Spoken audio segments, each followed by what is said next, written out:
Hello, everybody. How's it going, Governor? How are you? You have a statement or questions?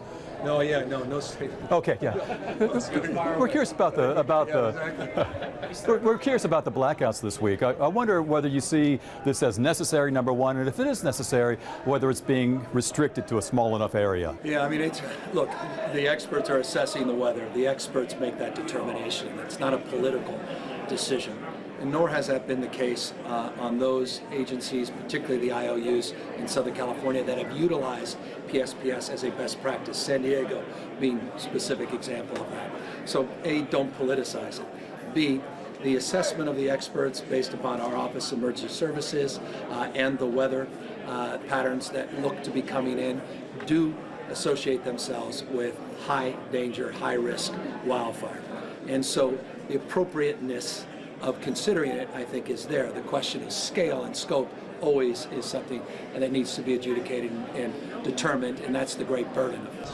I've seen your letter. What concerns do you have about PG&E's performance? Oh my gosh, where do I begin?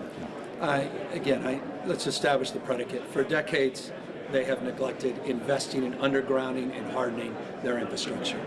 We're here because of their greed. We're here because of their mismanagement going back decades. We are unfortunately where we are. We have a bankrupt investor-owned utility that needs to invest billions and billions of dollars to get its system up to date so that these blackouts are not necessary at the scale they have proposed them and we have experienced in the last few weeks. To the extent that they move forward, they better address their damn website. They better address their call center. They better address their communication strategy. They better address the needs of local communities, particularly those that are most vulnerable, or seniors and elderly and others. And they better do it in a judicious and targeted way, not in the way they did it, where they impacted 35 counties and millions of Californians. So last night, the CEO of PG&E, Bill Johnson, said, in effect, that we've gone through our equipment in the high fire threat areas, and we've fixed all the high priority problems. The issue now is the conditions, the wind and the weather. Are you confident that they've fixed their equipment to the correct extent? No, not at all, not even by any stretch of the imagination. Look, we were very prescriptive. We passed legislation a number of months ago requiring $5 billion of investments in safety improvements. They haven't even come close to reaching those thresholds. Not all $5 billion is PG&E's, but the substantial majority of that money is PG&E. They have years of investments to make. To suggest somehow they've made those investments and now it's Mother Nature is not fair, it's not correct, and it is extraordinarily misleading.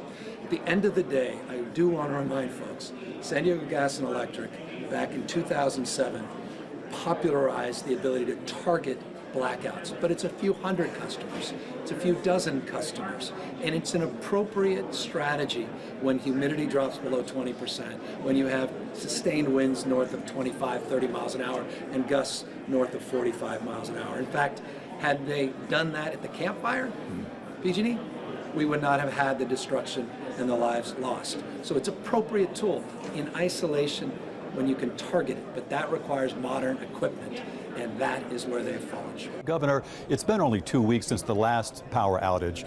Has PG&E made enough progress? Do you see a different outcome this time? I think that people are worried it's only been 2 weeks. Well, as you know, last time the state had to come in and fix their website. But now they seemingly have fixed that, and my team assessed that it does look like that website will be appropriate to the needs and the surge of inquiry. The call center, they seemingly have addressed that by repopulating those lines. And as it relates to communication, they have aggressively tried to address new protocols, not to one-size-fit-all, engage counties and municipalities, but to individually reach out to cities and counties. And they have now extended hours and increased the number of centers available, resource centers in each county that's been affected. So those are 4 proof points that I do think they are leaning in the right direction, but by no stretch of the imagination do I sit with my eyes closed at night. I sleep with one eye open when it comes to PG&E. And Johnson's still talking about a 10-year process. Can't happen. 10 years of this cannot happen, will not happen. We are going to aggressively make sure of that. The PUC has a new chair. We are leaning in much more assertively, and we are still waiting for that rebate that is owed to millions of people in this state and businesses, and that is something else that we need to hold PG&E to account for as well.